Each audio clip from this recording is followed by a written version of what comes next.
And welcome to iCriticLIVE. This is the podcast where we talk about movies, pop culture, and life in between.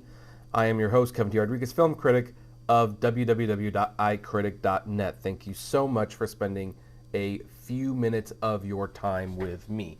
And we've got a few things to talk about today. There's going to be a main topic, and there's going to be a couple little topics. But before we begin, I want to say, you see that, or not see, because it's a podcast. You hear that little audio at the beginning? That is a temporary introduction until we can find a more permanent replacement. I have listened to many podcasts, and while many of the podcasts don't have a theme, it seems like a lot of them do, and so we should, just kind of, ease people into it. So, anyway, the first thing that I want to discuss is the new Mean Girls movie. There were a few movies I wanted to see this weekend. I wanted to see The Zone of Interest, which apparently is still playing about an hour away from me. So I could, but I sense it's going to come closer, so held off on that. Also, I want to see American Fiction. That one is near me. But because my wife had a day off, she said she wanted to see Mean Girls. So, for those of you who are not aware of what Mean Girls is, it is not a remake of the 2004 film, which I'm going to be honest, folks, I've only seen once. I saw it once at the cheap theater at Sunrise Mall in Citrus Heights at like the $3 Regal that used to be there, and I think it, closed about a year or so ago, victim of COVID, unfortunately. And I remember enjoying the movie. I still remember You Can't Sit With Us and things like that. It's an iconic movie. The fact that I remember so much of it after only seeing it once speaks volumes, but they decided to turn that movie into a Broadway musical. And that Broadway musical was relatively successful. It got, I think, 10 Tony nominations or something like that. And they decided to adapt that Broadway show into a movie, which I'm personally all for because I like having a professional version of those shows. This is also why I am okay with the pro shots, as they call them, where they put cameras in the seats of the theater and they professionally capture the live performance, although this is definitely more elaborate than that. The movie did feature some of the actors who originated the roles on Broadway, and thankfully was not as distracting as Ben Platt's movie revival, or reprisal, I should say, for Dear Evan Hansen. But one of the big things that's been discussion about this is how this movie really was not sold as a musical. Now, if you look at the title on the poster, they did sneakily put a musical note in the logo of the title, so that is a thing. However, they've really went out of their way to make it not seem like a musical. And this is not the first time that they've done that. They did that for The Color Purple, and they also did it for Wonka, where they were really downplaying the musical aspects. And, the marketers said that their reasoning was, well, look, people treat musicals differently, so we didn't want to advertise it as a musical. And, there probably is some truth to that. I mean, Dear Evan Hansen did not do very well. So, and there were a few other musicals that flopped. Now, Wonka has crossed $500 million, so apparently the audiences were okay with that being a musical, but The Color Purple had like this major opening, and then it really trailed off afterwards. So right now, Mean Girls had a massive opening of like $32 million, something like that. And by the way, the movie was set for Paramount Plus and budgeted at $36 million. So it's already beating expectations, and it's going to make money. Paramount, thankfully, will not lose money on this one. With that being said, how's the holdup going to be? Are people going to keep coming back to the movie, or are they not? Now, I have seen the show on Broadway. I've seen the movie. I don't know if I liked this remake very much, but that's probably because I was a little lukewarm on the Broadway musical. I liked some of the songs, and of course seeing it on stage can be a little fun once you bring it into a movie form. They did cut a lot of the songs, though, although I don't think many of the songs that they cut were necessarily big losses, if you will.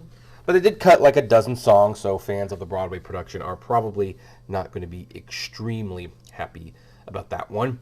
And, I thought, like, some of the good songs aside, it was fine. I mean, it's kind of hard to beat the original, and I've certainly seen better musicals, including The Color Purple, which a fun fact about that one, I liked The Color Purple Broadway musical movie, but I didn't like the Broadway show itself. And I actually saw on Broadway when it had Fantasia in it, so that was like a very interesting experience. I might have to talk about The Color Purple a little bit more, probably around Oscar time, where I'm still predicting it to get a Best Picture nomination, so, you know. Okay, second minor topic today. So I love the show Better Call Saul. In fact, Breaking Bad is one of my favorite series, and in some ways, Better Call Saul is a better show. I can't bring myself to like it more than Breaking Bad, but I have to acknowledge that from an objective standpoint, Better Call Saul is the better beginning, middle, and end for the Breaking Bad series. Although apparently now they want to do a series about Gustavo Fring and his rise. I don't know if they need to do that, honestly. I think we know his story very well. But the reason I'm bringing up Better Call Saul is because the Emmys were a couple nights ago. And some major things happened. First of all, Elton John became an EGOT winner for, Emmy, Grammy, Oscar, Tony. He finally won his Emmy for his farewell show at Dodger Stadium, which, fun fact, me and my wife actually were at that show. So not only did I get to check off my bucket list item of seeing Elton John live, we saw his very last show in the U.S., probably ever. And so we can now watch that show on Disney Plus whenever we want to relive the night. So that's pretty cool, and I'm glad that Sir Elton John finally won his Emmy for that, so he can be an EGOT winner. But Better Call Saul also broke a dubious record. It went home empty-handed, and so Better Call Saul now has this record where it got nominated for 53 Emmy Awards. 53 Emmy Awards, and it did not win one. Not one. That is a very depressing statistic considering how good that show was. I think Dan Murrell said it best where he's like, I don't know how Breaking Bad went from winning all the awards to Better Call Saul winning none of the awards, but there you have it. All right, so with that out of the way, the minor topics, let's talk about the main topic of the day, and that is the soul-crushing defeat, as Cartoon Brew like to put it, for Pixar's Soul re-release. Now, for those of you who are not aware of what happened with this movie, and I don't know how you could not if you're an animation fan, but hey, let's say you're not. Let's relive this issue. So, Soul was a movie that was supposed to come out, I believe, in 2019 from director Pete Docter, the director of Up, Monsters, Inc., Inside Out. So, really big deal. And by the way, also was going to be the first Pixar film to feature an African American as the lead character. Really cool, there. But the pandemic hit. Now, it was always a question mark whether or not this movie would have done well at the box office. I think it ultimately would have done very well because it is an excellent film. It is one of Pixar's best, and I think word of mouth would have definitely carried it, but no one really knew. And then on March of 2020, I think first the movie got delayed a little bit. Like they decided, you know what, we're going to release it in summer of 2020, but then in March of 2020, the world shut down because of the coronavirus pandemic. And so they delayed the movie again. And there was it was going to be pushed, okay, we'll get it in theaters. We will. We just have to wait for the box office to reopen, to recover. And then even though November comes around and the movie theaters are starting to slowly reopen, Tenet had come out, and some other films had come out and done okay. I believe some Robert De Niro movie where he played a grandpa or something actually did pretty good, all things considered. I mean, me and my wife saw it because it was like, well, what else is out there? We got to watch something, I suppose. But Disney decided to release Soul as a Disney Plus exclusive. It wasn't going to be like one of those things that you paid for. It was just going to be on Disney Plus for free. And, you know, a lot of us were disappointed, but we sort of understood it, even though the box office was starting to reopen again. You know what? The vaccine had just come out. Not a lot of people were vaccinated, and of course the anti-vax movement was extremely strong. Still is pretty strong. Like, it's kind of crazy to think that a couple of years after we get the vaccine and we're able to put this thing behind, a lot of people feel like the pandemic ending had everything to do with everything but the vaccine. Although we're not going to get into that now, I suppose, because, you know, people will believe what they want to believe. And there was hope that Pixar's next film would be a hit in theaters. Well, Disney then decided to release Luca, their next film, on Disney Plus as an exclusive. That was a little bit more questionable. The box office was still recovering, but people are wondering, what is the wisdom in giving away this movie for free? Like, you can't do like a hybrid release like you did with Black Widow and Raya and the Last Dragon, which is where they put the movie in theaters and on Disney Plus at the same time. However, they charged a $30 premium to watch those movies on Disney Plus. For the record, I never did that because I was never going to support that sort of release, and so, you know, but hey, Luca did not go to theaters. Thankfully, I did happen to catch that at the El Capitan Theater. They still ran it there for like 1 week to make sure it got its Oscar qualifying run, because the theaters were open enough that the Academy said straight to streaming movies don't count for Oscars anymore. You got to put it in theaters. And so they did for 1 week, you know. And then the following year, they did it again with Turning Red. And this time, it was completely baffling because it's like, hey, the theaters are open again. Like, the smart people are vaccinated. Like, the pandemic is pretty much winding down as a result. You can put this movie in theaters, and it will do fine. We suspect it will do fine, but it went straight to Disney Plus once again. I ended up going to the El Capitan Theater to catch it in theaters, where the tickets were $30 each. Would I pay for my theatrical experiences? I can't believe it sometimes.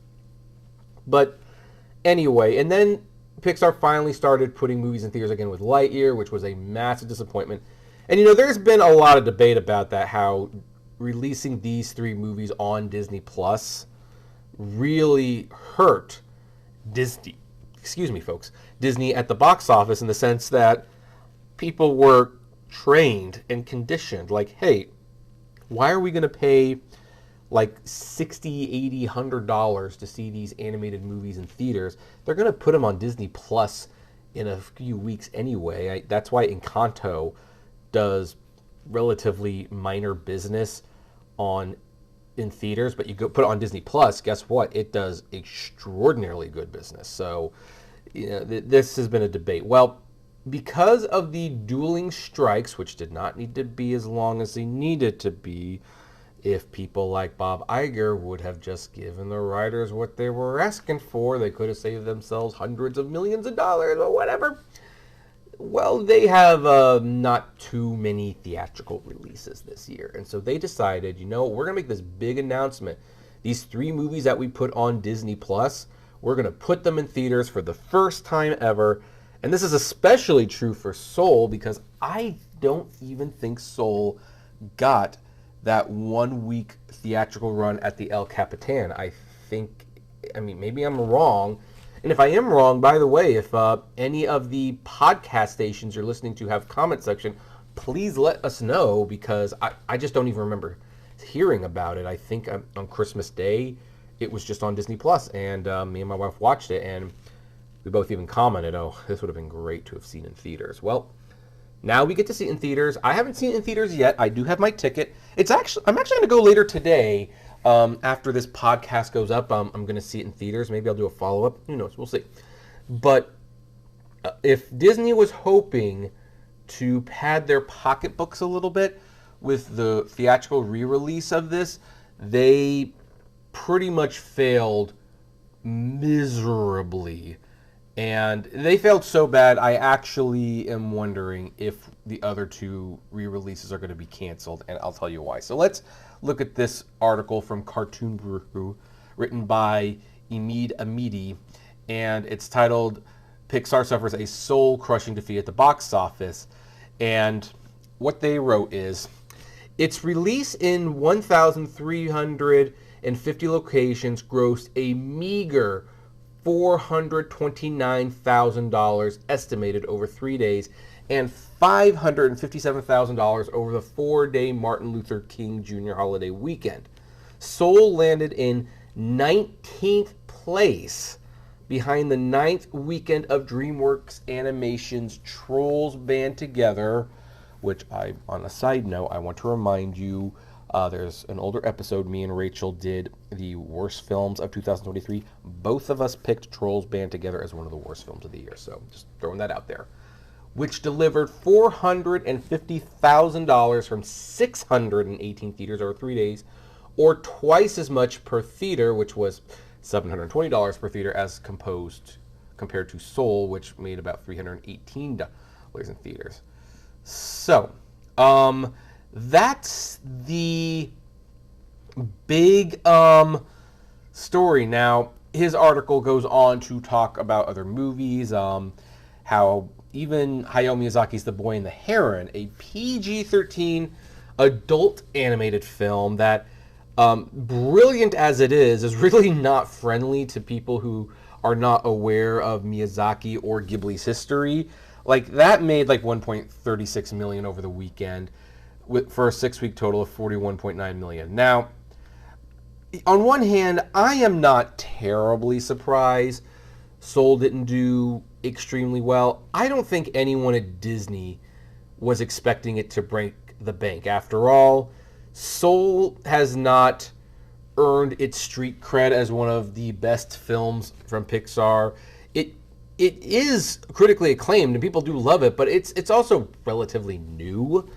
It's only a few years old at this point, and so we're not talking about like a 10th anniversary or a 20th anniversary where people come out to re-experience it. We're talking about something that's just a few years old. Now, the pitch that you could experience at the theaters for the first time, I hoped that would be a good pitch to get at least some people out, but apparently it wasn't. And I've got some pretty bleak opinions on this. I suspect that the re-releases of Luca and Turning Red will be canceled as a result of this. Now, to understand why I say this, I'm going to have to go back to the Disney 3D re-releases. I know that Disney did a Disney 100 re-releases thing, but they did not report numbers for those movies, so I don't know how they did, and who knows, maybe even going forward, that might be a direction Disney takes with the next two Pixar films. If they continue to do this, they just won't report box office numbers, which I don't personally like. I think you should report the box office numbers.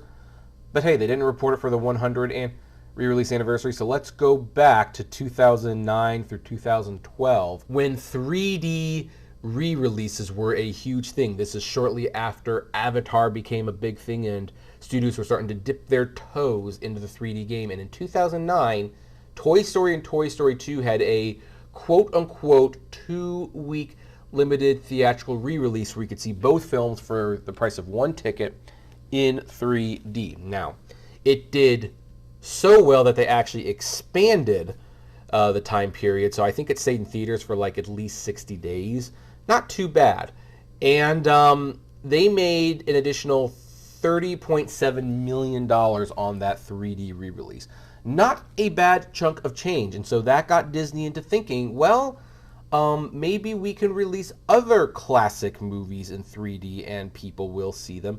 And they announced about 5 3D re-releases for theatrical release in 3D. They announced The Lion King, Beauty and the Beast, Finding Nemo, Monsters, Inc., and they also announced The Little Mermaid. So, in September of 2011, they re-released The Lion King in 3D, and The Lion King does extraordinarily well in this 3D re-release. It makes $94.2 million. This is a re-release, keep in mind. This is a re-release. The production budget of The Lion King was $45 million. This re-release made double, a little more than double, I think, than what the production cost was. So never mind the original release. That is really good. And so Disney is really happy with those results. Now, the next one they do is in January of 2012, they released Beauty and the Beast in 3D.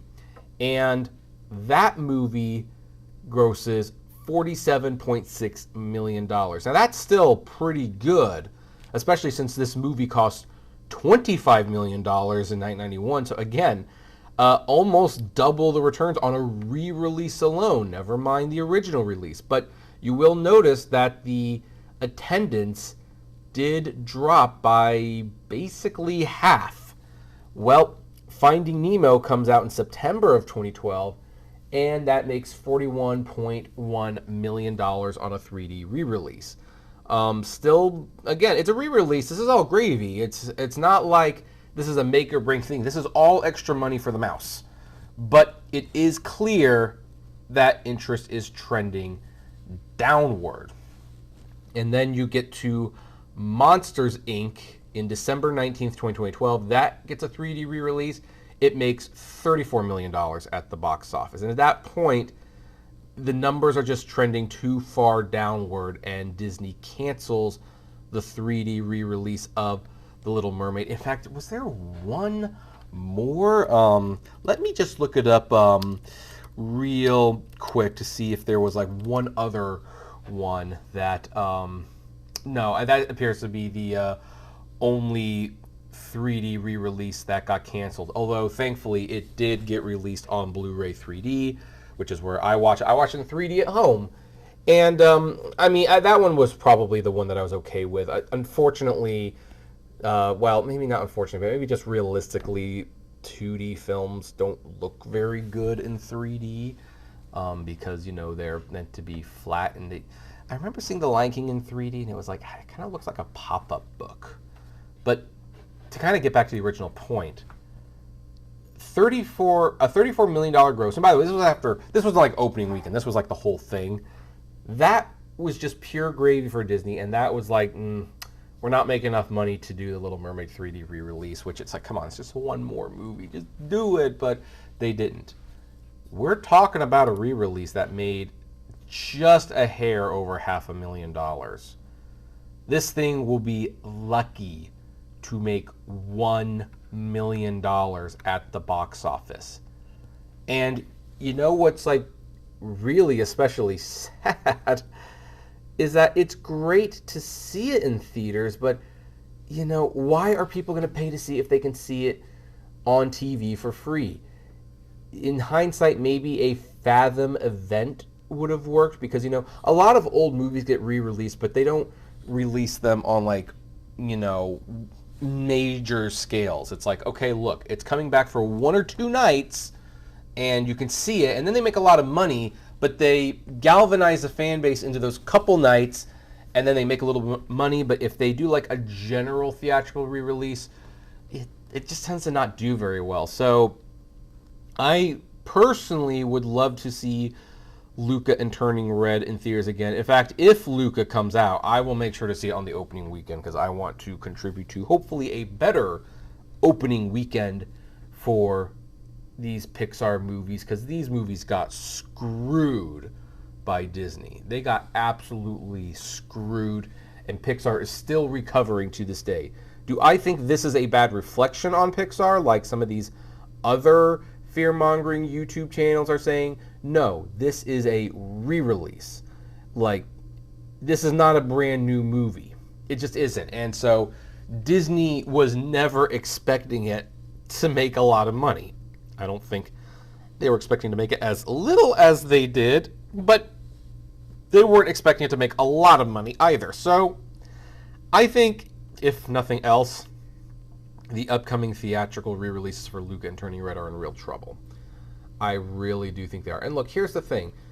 I do recommend you see it in theaters. Not just to support Pixar, but because it really is a great movie. And even if you have seen it, it is so much better in the theaters, as is everything. But hey, it is what it is. The box office gods are cruel.